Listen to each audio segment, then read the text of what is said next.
Rabbi इश्रह ली सदरी व यस्सिर ली अमरी वाहलुल उक़दतम मिन लिसानी यफ़क़हू क़ौली। अल्लाहुम्मा ला सहला इल्ला मा जअलतहु सहलन व अंत तजअलुल हज़्न इज़ा शि'ता सहला। रब्बि यस्सिर व ला तुअस्सिर व तम्मिम बिल खैर व बिका नस्तईन या फ़त्ताह या अलीम।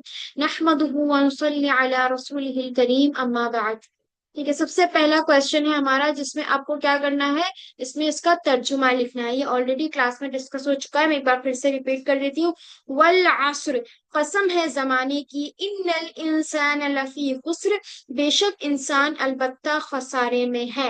इल्लल्लज़ीना आमनू व अमिलुस्सॉलिहाति व तवासौ बिल हक़्क़ि व तवासौ बिस्सब्र, सिवाय उनके जो ईमान लाए और उन्होंने अमल किए नेक।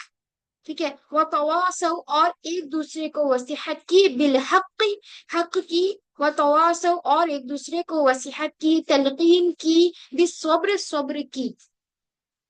ठीक है, नेक्स्ट क्वेश्चन है, अल्लाह ताला ने जमाने की कसम क्यों खाई है? तो इसका आपको जवाब लिखना था कि अल्लाह ताला ने जमाने की कसम इसलिए खाई है कि आगे जो बात बयान की जा रही है उस बात पर जमाने के लोग गवाह हैं, यानी जमाने में ही ऐसा होता है। ठीक है, उसके बाद थर्ड क्वेश्चन है कि नुकसान में कौन लोग हैं? तो नुकसान में वो लोग नहीं है। यहाँ पर कौन से लोगों का बयान किया गया है जो लोग नुकसान में नहीं है? तो अगर आप वो मेंशन कर देंगे तो वो क्या है, चार क्वालिटीज है। तो कौन से लोग नुकसान में नहीं है? वो है जो ईमान लाए, नेक काम किए और दूसरे को हक और सब्र की वसीहत की। हक कहाँ मिलता है? हक कुरान और हदीस में मिलता है। नेक्स्ट है, सब्र की कितनी अकसाम है? सब्र यानी बर्दाश्त करने की मुख्तलिफ किस्में हो सकती है, जैसे अपने आप को नेकी पर काबू रखना, यानी कि इस्तिकामत, यानी कि नेकियों में खुद को जमे रखना, जमे रहना, गुनाहों से खुद को बचाना, ये क्या होता है, सब्र है। ठीक है, अच्छा यहाँ पे किसी कोई से भी क्वेश्चन में किसी को डाउट है? ये वर्कशीट बहुत आसान है, ये ऑलरेडी सारे क्वेश्चन जितने भी इसमें है वो सब हमने क्लास में डिस्कस कर लिए हैं। किसी को कुछ पूछना है इस वर्कशीट से रिलेटेड तो फिर हम अपनी नेक्स्ट वर्कशीट की तरफ बढ़ते हैं। मैम थोड़ा फिर से रिपीट कर देंगे प्लीज, वो नेक्स्ट क्वेश्चन क्वेश्चन सवाल वाला। कौन सा?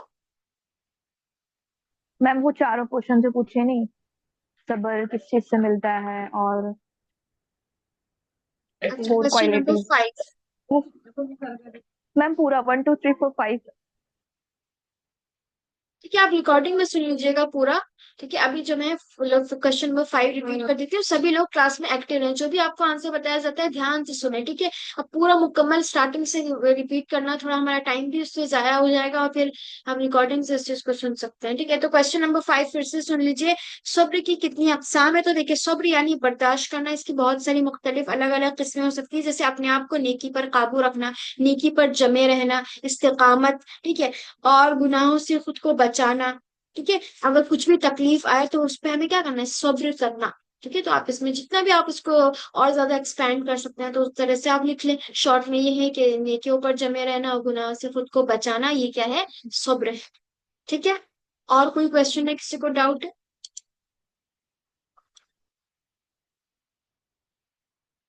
दूसरा हम देख लेते हैं, दूसरा वर्कशीट जो है हमारा वो है सूरतुन नास।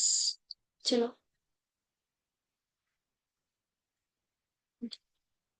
ठीक है, सबसे पहला क्वेश्चन क्या है हमारा सूरह नास का, वही उसकी आयत का ट्रांसलेशन। ठीक है, ये सब आप लोगों को आना चाहिए। इवन जितनी भी सूरह अभी तक हम कंप्लीट कर चुके हैं उन सारी सूरह का आपको ट्रांसलेशन याद करना है, वर्ड टू वर्ड। कोई भी रैंडमली वर्ड मैं आप लोगों से क्लास के दौरान पूछ सकती हूँ कि युवस विसु का क्या माना है, अन्नास का क्या माना है। ठीक है, तो ये सारी चीजें जितने भी सूरह अभी तक कंप्लीट कर चुके हैं उनका आपको तर्जुमा बाई हार्ट लर्न करना है। ठीक है, तो क्वेश्चन नंबर 1 क्या है, इनका तर्जुमा है, क्या खाली खानों में अरबी अल्फाज का तर्जुमा लिखिए। कुल अऊज़ु बिरब्बिन नास, कह दीजिए मैं पनाह में आता हूँ लोगों के रब की, मलिकिन नास, लोगों के बादशाह की, इलाहिन नास, लोगों के माबूद की, मिन शर्रिल वसवासिल खन्नास, शर से वसवसा डालने वाले के, खन्नास किसे कहते हैं, छुप छुप कर हमले करने वाले के, अल्लज़ी युवस्विसु फी सुदूरिन नास, जो वसवसा डालता है दिलों में। सुदूर क्या है, सद्र की जमा है, ठीक है। दिलों में, अन्नास लोगों के, तो जो वसवसे डालता है दिलों में लोगों के, मिनल जिन्नति वन्नास, जिन्नों से और इंसानों में से, ठीक है। इसके तर्जुमे में किसी को कोई डाउट है? अच्छा, नेक्स्ट क्वेश्चन हम देख लेते हैं, क्वेश्चन नंबर 2। रब के मायने मिसालों के साथ बयान कीजिए। अच्छा, आप लोग बताएं इसमें क्या क्या हम आंसर लिख सकते हैं। आप लोगों ने क्या आंसर लिखा है, इसका क्या सॉल्व किया आपने इसको?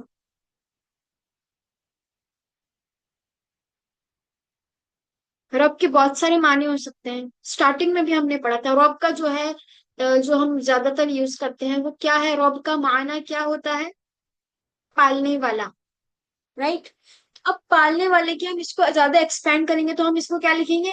रोजी देने वाला, ख्याल रखने वाला, जरूरतों को पूरी करने वाला, परवरिश करने वाला, ठीक है, हर चीज का इंतजाम करने वाला, मसलन बारिश बरसना और सूरज और जमीन को कंट्रोल करना, यानी कब सूरज जो है सनसेट होगा, कब सनराइज होगा, ये सारी चीजों का इंतजाम करना, एक हर एक के जिस्म में जर्रे जर्रे की परवरिश करना, ठीक है। तो ये सारी चीजें आप जितना इसको एक्सपेंड कर सकते हैं, जितनी चीजें आपको याद है आप इसमें लिख सकते हैं, ठीक है। तो रब के मानी को यहाँ क्या करना है, आपको खोल खोल कर बयान करना है, यानी पालने वाला, किस चीज का पालने वाला, हर चीज का कंट्रोल करने वाला, निजाम चलाने वाला, तो एक एक चीज आप मेंशन यहाँ पर कर सकते हैं।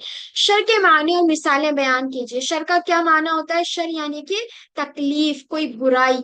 शर का क्या माना हो गया?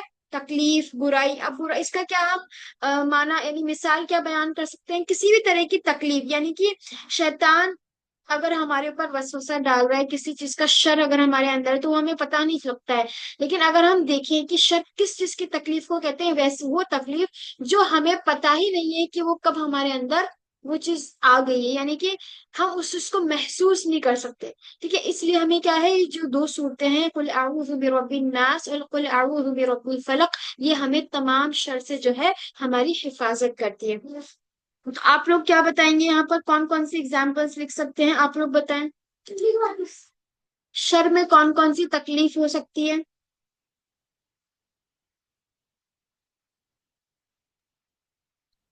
शैतान के सर से हो गया, या हम्म, यस। किसी के जादू यानी टोना से हो गया। कि शर की मिसाल ये भी हो सकती है कि शैतान अपने काम में कामयाब हो गया तो वो शर हमारे अंदर आ गया, अगर उसे अपनी जो भी काम उसे करना था यानी वसवसे डालना, अगर वो उसमें कामयाब हो गया तो वो तकलीफ क्या हो गई, हमारे अंदर एंटर हो गई। तो शर में हम ये भी चीज लिख सकते हैं कि शैतान जब अपने काम में कामयाब हो जाता है तो वो क्या होता है, एक तरह का शर है।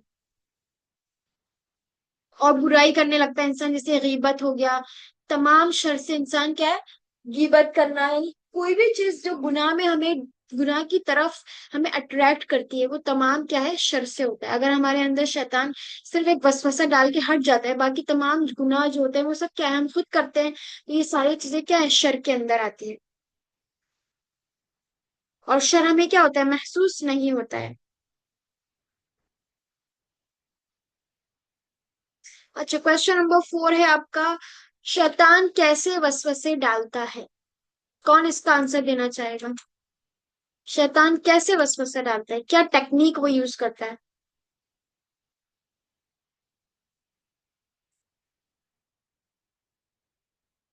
अभी जस्ट मैंने ये चीज आपको बताई है, कैसे वसवसा डालते हैं, ठीक है। तो ये एक हदीस में आता है कि शैतान जो है दाएं बाएं ऊपर नीचे तमाम जो है डायरेक्शन से हमारे ऊपर हमले करता ही रहता है। ये शैतान पे दर पे ऐसे तरीके से दिल में बुराई डालता है कि हमें महसूस भी नहीं होता। तो क्वेश्चन नंबर 5 है, आपको शॉर्ट शॉर्ट आंसर लिखने हैं, ज्यादा कोई इसको एक्सपेंड करके नहीं लिखना है, ठीक है। जितना आपको आता है अभी आप सिर्फ उतना ही लिखेंगे, ठीक है। इंसानी शैतान, शयातीन से क्या मुराद है? अब यहाँ पर हमने लास्ट की जो आखिर आयत है उसमें हमने क्या पढ़ा है कि हम किनसे किससे जो है हम यहाँ पर पनाह तलब कर रहे हैं, जिन्नात और इंसान। तो इसलिए जो आखिर वाला क्वेश्चन है, इंसानी शैतान से क्या मुराद है, तो इंसानी शैतान से क्या मुराद है, हर वो दोस्त, हर वो रिश्तेदार, हर वो जो है हमारे फ्रेंड्स हो गए, फैमिली हो गई, कोई भी ऐसा शख्स, ऐसा इंसान जो अल्लाह का जिक्र से हमें गाफिल करे, यानी जो हमें गुनाहों की तरफ ले जाए और हमें नेकी से दूर करे।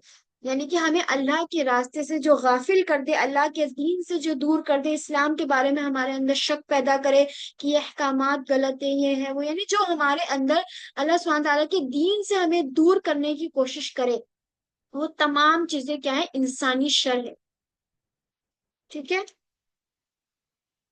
तो ये हो गया हमारा क्वेश्चन नंबर 5। किसी को कोई डाउट है इस वाली वर्कशीट के अंदर?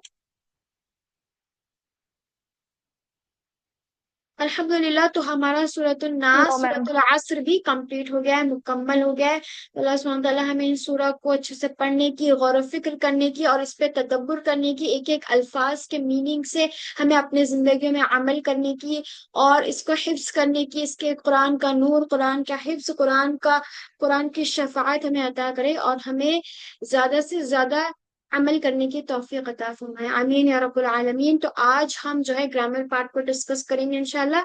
आज हम कुरान की नेक्स्ट सूरह जो है वो वेंसडे को करेंगे स्टार्ट। ठीक है, ग्रामर में किसी को कुछ भी डाउट है तो वो क्लास के दौरान पूछ लीजिएगा, मैं अपने स्क्रीन शेयर करती हूँ।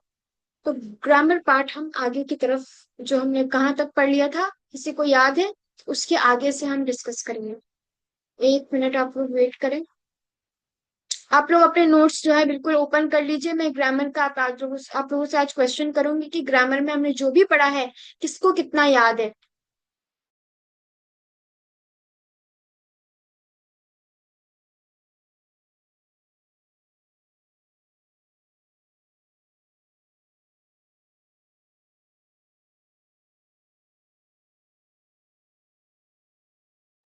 जिससे क्वेश्चन पूछा जाएगा, ठीक है, सिर्फ वही आंसर करेगा। ठीक है, चले, आर यू ऑल रेडी? सबको ग्रामर जितना अभी तक पढ़ा है सबको आता है? आंसर दे पाएंगे आप लोग? या फिर हम ये जो ग्रामर का क्विज है, यानी कि ग्रामर का ओरल टेस्ट है, वो किसी और दिन रखें, या फिर अभी आप लोग आंसर कर पाएंगे? बताइए। मैम प्लीज नेक्स्ट दिन मैम। हम्म, बोलिए। किसी को नहीं आता ग्रामर? हम बिल्कुल बेसिक्स जो स्टार्टिंग से हमने पढ़ा है, सिर्फ वही मैं पूछ रही हूँ आप लोगों से। सबको आता है? स्टार्ट करें? चले, सिस्टर अरीशा। जी। ओके, फहुम का क्या माना है? फहुम।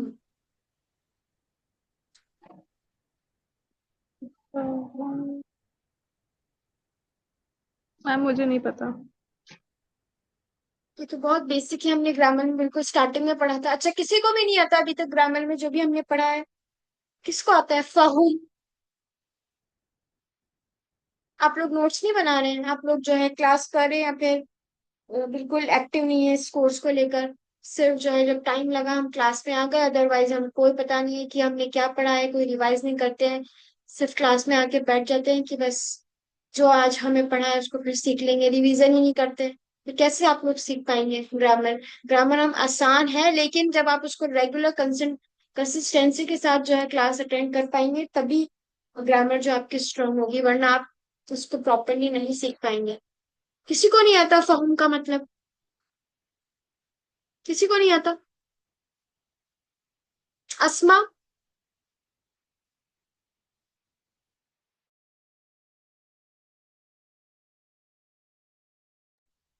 फातिमा, आपको भी नहीं आता? अच्छा, वनहनु, वनहनु का माना किसको आता है?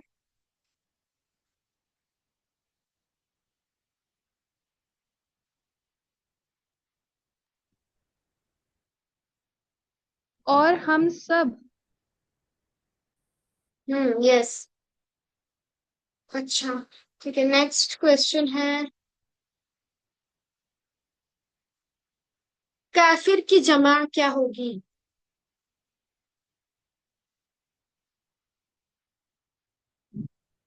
काफिरून। काफिरून। मैंने आपको सिखाया था कि इसमें हम दो जमा बनाते हैं काफिर की, कौन कौन सी है? काफिरूना काफिरीन। काफिरीना। हाँ, काफिरून काफिरीन। काफिरीन। अगर आप नून का जो आखिरी का जो इराब है, अभी हम उसको स्किप करेंगे, ठीक है, अभी हम इसको सिर्फ क्या पढ़ेंगे, काफिरीन काफिरून। अच्छा, मुस्लिमा, उसकी जमा बनाए। ये मुजक्कर है कि मुअन्नस है? मुस्लिमा। फीमेल है। इसका जमा फातिमा आप बनाए। मुस्लिमा की जमा क्या होगी? मुस्लिमून। देखिए मैंने आपको एक चीज बताई थी कि ऊना और ईना ये मुजक्कर में लगता है। अगर हमें किसी मोअन्नस की जमा बनानी है तो हम उसमें क्या लगाते हैं? अलिफ और ता। मुस्लिमात। अरे नेटवर्क कहाँ आ रहा है यार।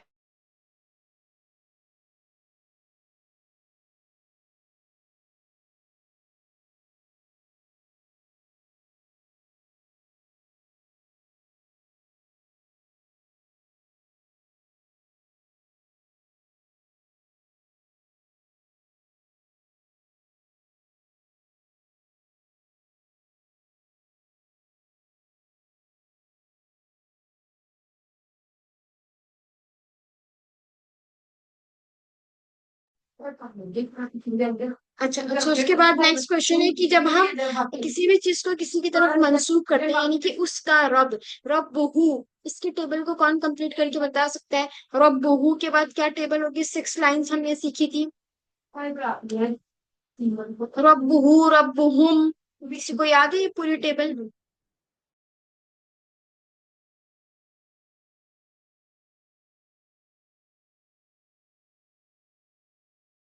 No one.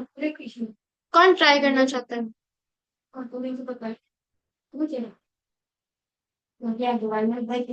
इंडिया जो मैम इसका ट्रांसलेशन की इसके ये जो वर्ड्स है रब्बुहुम रब्बी। इसका जो टेबल है मैंने क्लास में डिस्कस किया था, हमें टेबल के थ्रू ही इसको याद करना है। रब्बुहू, रब्बुहुम, रब्बुका, रब्बुकुम, रब्बी, रब्बुना। तो कोई अगर इसका कलम का बना सकता है तो बनाए।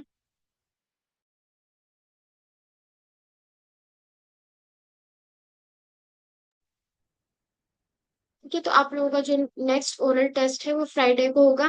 तो सभी लोग इसकी प्रिपरेशन अच्छे से कर लीजिएगा। ग्रामर और कुरान दोनों का जो है साथ में ओरल टेस्ट होगा। कोई भी रैंडमली आपसे कुछ भी चीज पूछ सकती हूँ मैं, और इसका मार्क्स जो है आप लोगों का नोट किया जाएगा। ठीक है, इट्स जस्ट ये रिवीजन के तौर पे मैं आपको पूछ रही हूँ अभी कि आप लोगों को कितना याद है, बट मुझे लगता है कि जो है कोई भी अच्छी तरीके से रिवीजन नहीं कर रहा है। तो आप लोगों को ये चीज याद रहे कि फ्राइडे को आपका टेस्ट है, तो आप अच्छे से प्रिपेयर होके आए। कुरान वाला जितनी भी सूरह अभी तक कंप्लीट हो चुकी है और ग्रामर का जितना पार्ट कंप्लीट हो गया है, वर्कशीट्स भी मिल चुकी है और वर्कशीट्स का सॉल्यूशन भी मैंने आपको करा दिया है। ठीक है, तो जो भी आपको समझ में नहीं आया है तो आप मुझसे जो है पर्सनल भी पूछ सकते हैं, लेकिन फ्राइडे को आप फ्राइडे से पहले ही पूछें। और फ्राइडे को आपका ओरल टेस्ट होगा और वो भी इस तरह होगा, क्लास के दौरान रैंडमली मैं किसी का भी नाम लूंगी और उसको वो चीज बतानी होगी। और ग्रामर में किस तरह, अगर कोई टेबल आपको बताई जा रही है कि रॉबू की टेबल तो पूरी आपको आनी चाहिए। ठीक है, तो इस तरीके से ग्रामर में हुआ हुआ की टेबल क्या है, किसको आती है? स्टार्टिंग में जो हमने चैप्टर नंबर 1 में पढ़ा था, हुआ हूँ, याद है किसी को?